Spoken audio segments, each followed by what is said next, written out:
नुआपड़ा जिला खड़ियाल ब्लॉक स्थित राजा eighty high school खेल पड़िया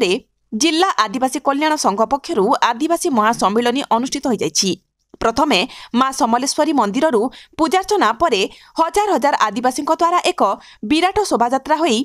राजा एटी हाईस्कूल खेल पड़िया एक बैठक होइतिला। ଏହି କାର୍ଯ୍ୟକ୍ରମରେ ଜିଲ୍ଲା ଆଦିବାସୀ କଲ୍ୟାଣ ସଂଘ ସଭାପତି ଘାସିରାମ ମାଝୀଙ୍କ ସଭାପତିତ୍ୱରେ ମୁଖ୍ୟ ଅତିଥି ଭାବରେ ଜିଲ୍ଲା ଆଦିବାସୀ ଉନ୍ନୟନ ସଂସ୍ଥା ଅଧ୍ୟକ୍ଷ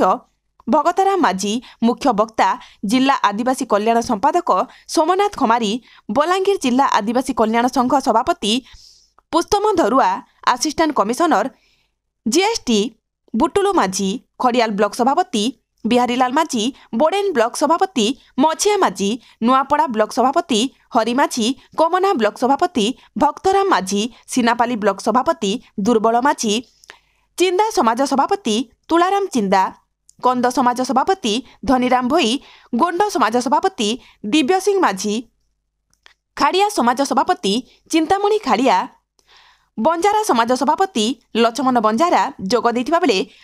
କରୁଣା ଶଙ୍କର ମାଝୀ ଓ ଜିଲ୍ଲା ଗଣସମାଜ କର୍ମକର୍ତ୍ତା ପ୍ରସନ୍ନ କୁମାର ମାଝୀ ମଞ୍ଚ ପରିଚାଳନା କରିଥିଲେ ଓ ଆଦିବାସୀମାନଙ୍କ ହକ୍ ଅଧିକାର ପାଇଁ ଏହି ସଭାରେ ମଞ୍ଚାସୀନ ଅତିଥିମାନେ ନିଜ ନିଜର